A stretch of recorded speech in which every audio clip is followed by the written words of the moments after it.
अब देखते हैं causes of employ turnover ratio क्यों होता है। उसमें एक है personal cause. Personal cause easy है। चेंज पर्सनल कॉज में क्या आएगा, change of job for betterment. अभी जहाँ मैं जॉब कर रहा हूँ उससे अच्छी जॉब मिल गई तो मैंने जॉब छोड़ दिया। Premature retirement due to ill health और ओल्ड एज, तबीयत ठीक नहीं है, ओल्ड एज आ रहा है तो मैंने जॉब छोड़ दिया। Domestic problems and family responsibilities थी, जॉब छोड़ दिया। डिसकंटेंटेड ओवर द जॉब, मैं जॉब से सेटिस्फाइड नहीं था तो मैंने जॉब छोड़ दिया। In all the above cases the employee leaves the organisation at his will. Hello. तो ये जो पर्सनल कॉजेज है ना, ये एम्प्लॉय अपनी खुद की इच्छा से छोड़ता है। Therefore it is difficult to suggest any possible remedy in the first 3 cases. देखो ये जॉब बेटरमेंट वगैरह इन सब में हम क्या रेमेडी देंगे ना, कुछ भी नहीं। But the last one can be overcome by creating conditions leading to a healthy working environment. अगर एम्प्लॉय डिससेटिस्फाइड है तो हेल्दी एम्प्लॉयमेंट एनवायरनमेंट क्रिएट करेंगे। कैसे?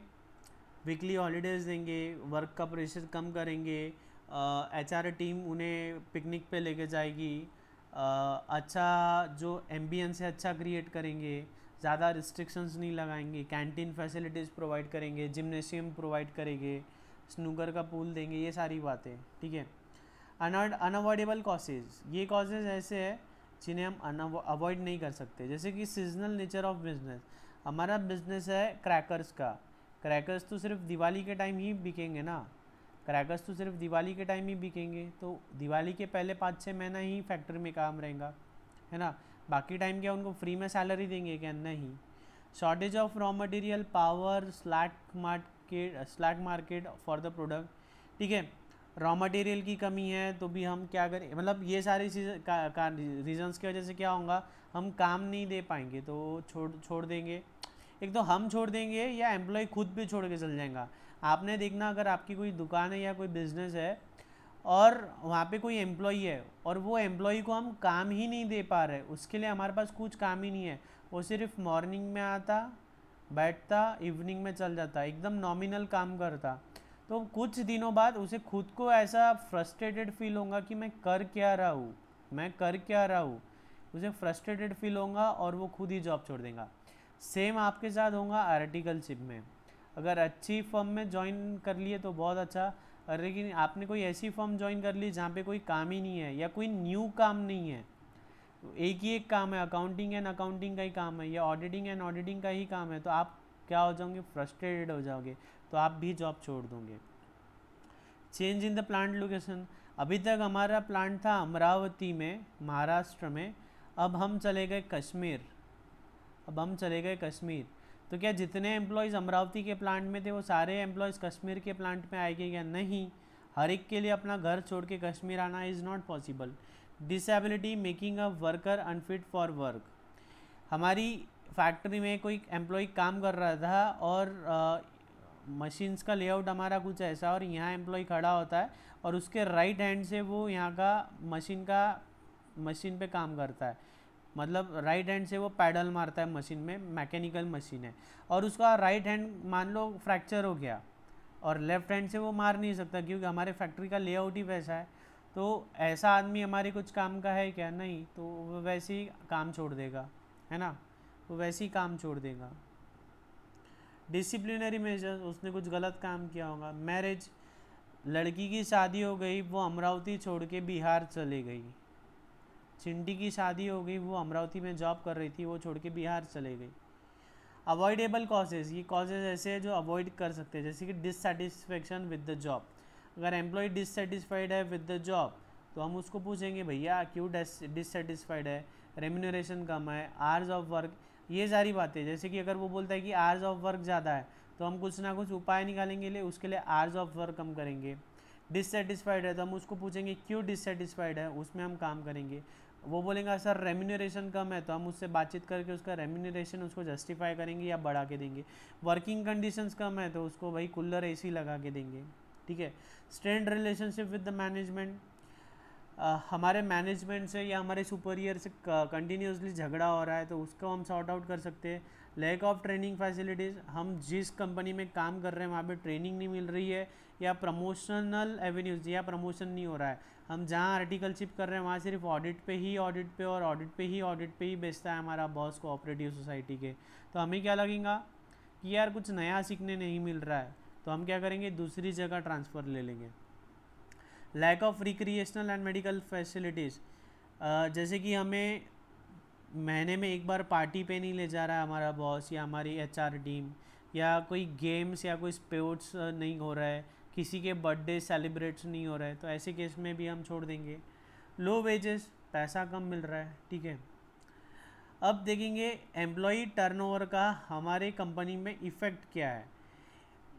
प्रोडक्शन का इवन फ्लो नहीं मिलता है, नए वर्कर की इफ़िशियंसी कम होती है, क्योंकि कोई भी काम हम जब पहली बार करते हैं तो वो उसके लिए हमें ज़्यादा टाइम लगता है, तो हमें कुछ टाइम काम सीखने में लग जाता है ना, तो इसमें हमारी इफ़िशियंसी कम है।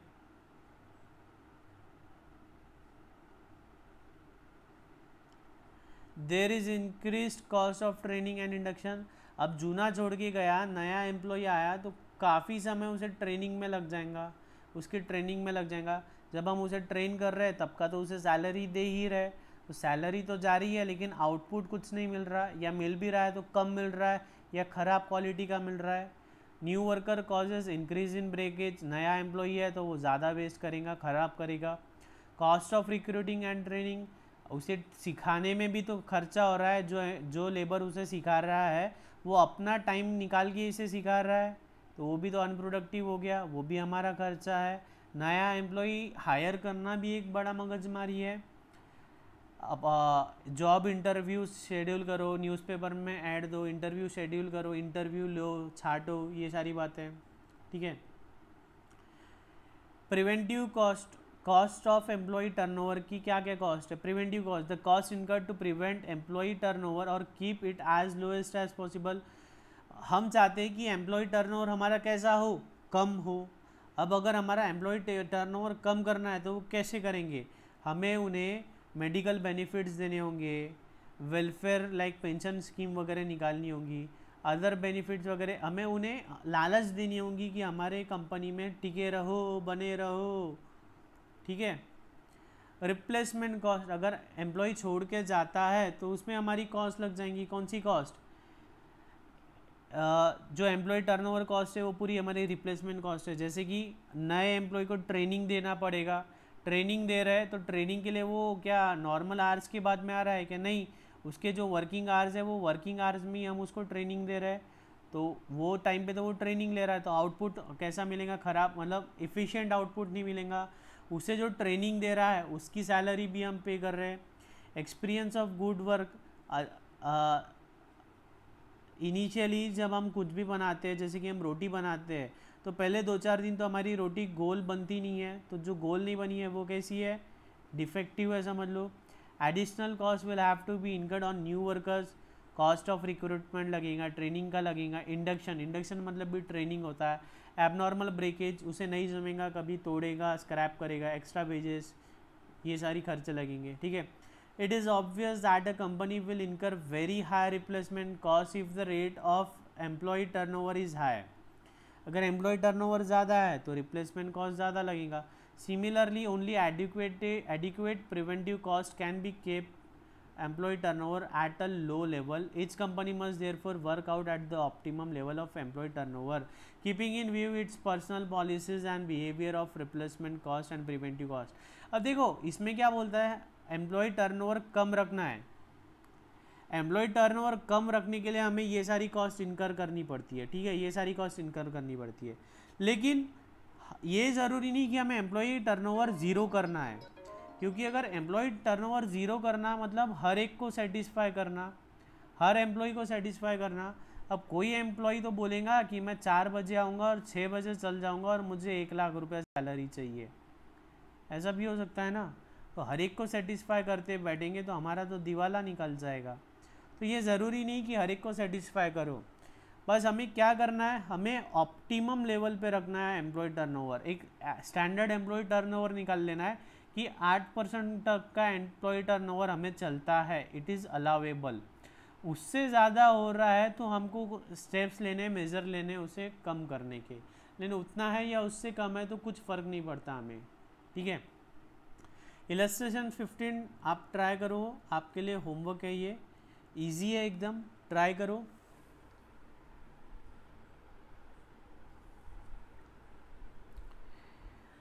The management of BR Limited is worried about the increasing employee turnover in the factory, and before analyzing the causes and taking remedial step, it wants to have an idea of the profit foregone as a result of the employee turnover in the last year. Last year का देखो, pause करके एक बार आप try करो, मैं answer बता दे रहा हूँ। सेल्स था हमारा लास्ट ईयर में 83,03,300। पीवी रेशो था, पीवी रेशो आगे आएगा मार्जिनल कॉस्टिंग में। पीवी रेशो होता है कंट्रीब्यूशन अपॉन सेल्स। अब कंट्रीब्यूशन मतलब क्या, ये मुझे फ़ोन करके मत पूछना, क्योंकि कंट्रीब्यूशन अभी मैं समझा नहीं पाऊँगा। आगे मार्जिनल कॉस्टिंग का टॉपिक है, वो पूरा पीवी रेशो पे ही है, कंट्रीब्यूशन पे ही है। कंट्रीब्यूशन अपॉन सेल्स इंटू 100, वो कितना बता रहा है, 20%।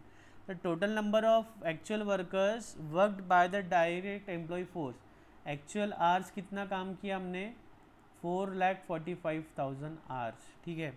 As a result of delay by personnel department in filling the vacancies due to employee turnover, 1 lakh potentially productive hours were lost। हमारे आवर लॉस कितने हुए, 1 लाख। क्यों? क्योंकि हम नवे एम्प्लॉयज़ को हायर नहीं कर पाए थे ऑन टाइम में। ऐसा है क्या चिंटू जॉब छोड़ के गया, अगले दिन हमें दूसरा इंसान तुरंत मिल जाएगा? नहीं, दूसरा इंसान ढूंढने के लिए हमें टाइम लगेगा। The actual direct employee hours included 30,000 hours attributed to training new recruits, out of which half of the hours were unproductive।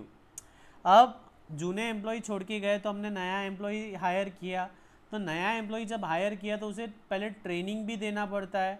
तो ये जो नॉर्मल आवर्स थे हमारे 4,45,000, उसमें 30,000 आवर्स कैसे थे, ट्रेनिंग के थे। 35,000 आवर्स कैसे थे, ट्रेनिंग के थे। अब जब हम ट्रेनिंग कर रहे हैं तो ट्रेनिंग में भी इंसान कुछ ना कुछ तो बना रहा है। जब हम पहली बार रोटी बनाते हैं तो उस टाइम भी कुछ ना कुछ तो रोटी बनती ही है। तो ये जो 30,000 ट्रेनिंग के आवर्स थे उसमें से 15,000 कैसे थे, प्रोडक्टिव, मतलब बचे हुए 15,000 कैसे थे, अनप्रोडक्टिव, ठीक है। और कॉस्ट इनकर्ड, एम्प्लॉय टर्नओवर की कॉस्ट क्या लग रही है, settlement cost due to leaving. कोई एम्प्लॉय छोड़ के जा रहा है तो उसका सेटलमेंट करना पड़ा, जो भी हमें एक्स्ट्रा पेमेंट वगैरह करना पड़ता है। रिक्रूटमेंट कॉस्ट, नए एम्प्लॉयज़ को हायर करने का। Selection cost, training cost. Assuming that the potential production loss as a consequences of employee turnover could have sold at a prevailing prices।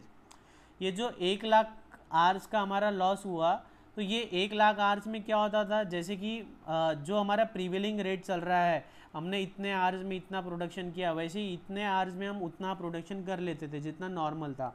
Find the profit foregone last year on account of employ turnover. हमें निकालना है profit foregone, simple है।